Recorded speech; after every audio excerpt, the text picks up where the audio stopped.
Hello friends, I am doctor Payal Agarwal. आज का मेरा टॉपिक है डिसलोकेशन।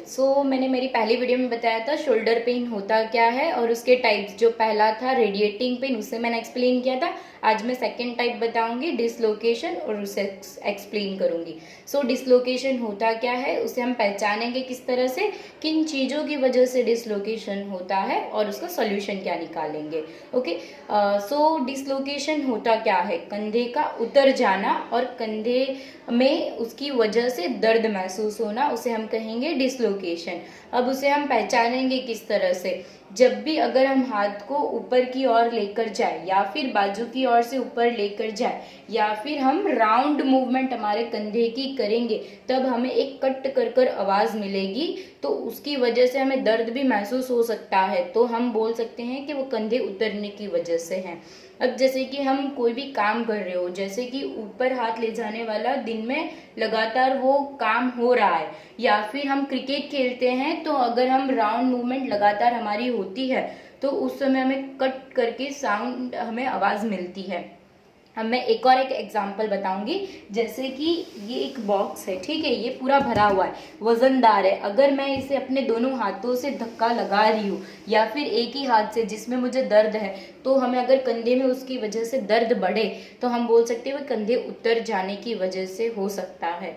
अब किन चीज़ों की वजह से हमारा कंधा उतर जाता है, अब पहला एग्जाम्पल बताऊंगी, पहली चीज बताऊंगी। जैसे कि ये हमारा कंधा है, ओके। अब हमारे कंधे को हमारे स्नायुओं ने पकड़ के रखा होता है। अब स्नायुओं का काम मतलब मसल्स, जिन्हें हम मेडिकल टर्म में बोलते हैं, तो वो थक जाते हैं जल्दी या फिर कमज़ोर पड़ जाने की वजह से अपना काम अच्छे से नहीं कर पाते हैं, तो वो उस वजह से कंधा उतर सकता है। अब दूसरा एग्जाम्पल मैं बताऊंगी। जैसे कि कंधे में एक कुकर में जैसे रिंग होती है, उस तरह से एक बाजू, एक जोड़ में कुकर में जैसे रिंग होती है उस तरह से रहती है, उसने कंधे को अच्छे से जोर से पकड़ रखा होता है। अगर वो लूज पड़ गई या फिर निकल गई कोई भी जगह से, तो जब भी अगर हम हाथ ऊपर लेकर जाएंगे तो वो अच्छे से नहीं पकड़ पाती है, तो वो कट कर कर आवाज मिलना और कंधे में दर्द महसूस होना, उसकी वजह से वो हो सकता है, ठीक है। तीसरी ऐसी कौन सी चीज है जिसकी वजह से कंधा उतर सकता है, अगर हम हथेली के बल झटके से अगर सीधा गिरे तो उस वजह से भी हमारा कंधा उतर सकता है। तो इन चीजों की वजह से हमारा कंधा उतरने के चांस ज्यादा होते हैं। अब उसका सॉल्यूशन क्या है, अब उसके लिए हम दर्द कम करने के लिए क्या करेंगे, तो मैं आज की वीडियो में 4 एक्सरसाइज बताऊंगी कि कौन सी चीज़ों से हम हमारा दर्द कम कर सकते हैं, ठीक है। अब पहली एक्सरसाइज हमारी है, हमें क्या करना है, हमारे एक दीवार के साइड खड़े हो जाएंगे, ठीक है। अब हमें मुट्ठी कर लेनी है और हमें कोहनी से हमारा हाथ सीधा रखना है। अब हमारी जो मुट्ठी है उसकी जो हमारे पीछे का भाग है उसे हम दीवार की ओर टच करके रखेंगे, ठीक है। अब जब हमने दीवार की ओर टच करके रखा है तो हमें 5 सेकेंड तक उसे जोर से धक्का लगाना है। अब हम जब धक्का लगाएंगे तो हमें 5 काउंट तक गिनना है, 1 2 3 4 5। हमें धक्का लगाकर ही रखना है, बीच में हमें छोड़ना नहीं है, ठीक है। मैं फिर से बता रही हूँ, हमें हमारे जो हथेली के पीछे का भाग है, मुट्ठी बंद कर कर कोहनी से हमें हाथ सीधा रखना है और दीवार को धक्का लगाना है और 5 काउंट करना है, 1 2 3 4 5, ओके।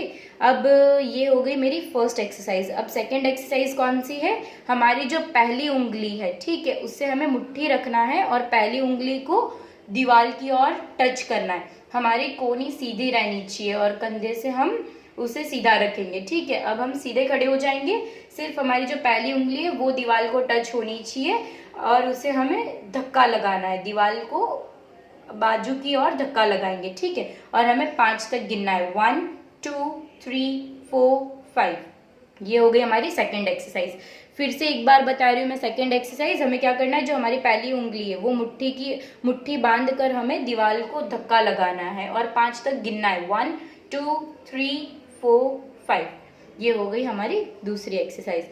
अब थर्ड एक्सरसाइज क्या है हमारी, हमें बॉटल हाथ में ले लेना है। अब जब हम अगर बॉटल हाथ में लेंगे तो उसे क्या करना है, कंधे से हमें रिलैक्स रहना है और सीधे खड़े हो जाना है। और इस तरह से हम हाथ खोलकर उंगलियां फैलाकर हमें दोनों बाजू से पकड़ लेना है और अंदर की ओर। अगर मेरा राइट शोल्डर पेन है तो हमें लेफ्ट शोल्डर दोनों तरफ से ही हमें जोड़ लगाना है हथेली से।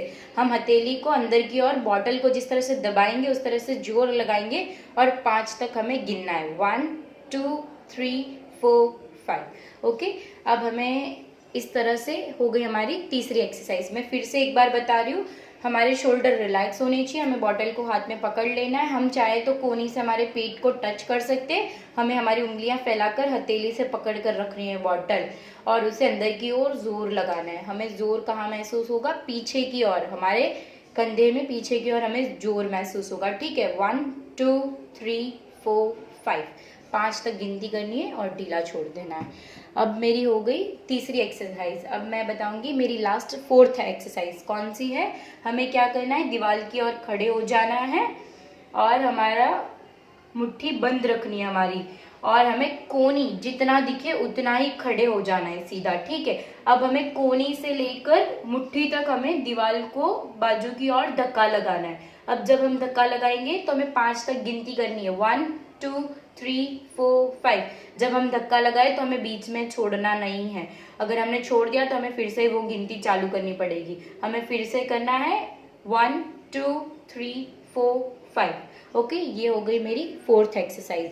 तो ये जो चारों एक्सरसाइज थी वो हमारे स्नायुओं को मजबूत करने के लिए थी। ठीक है, सो अब ये एक्सरसाइज हमें कम से कम दिन में 2 बार करनी है और ये सारी एक्सरसाइज हम 10 बार रिपीट करेंगे। ठीक है, ये सारी एक्सरसाइज को हमें दिन में 2 बार और सारी एक एक एक्सरसाइज हमें 10 बार करनी है। अगर मेरी वीडियो पसंद आई हो तो लाइक बटन और सब्सक्राइब करिए। ठीक है, थैंक यू।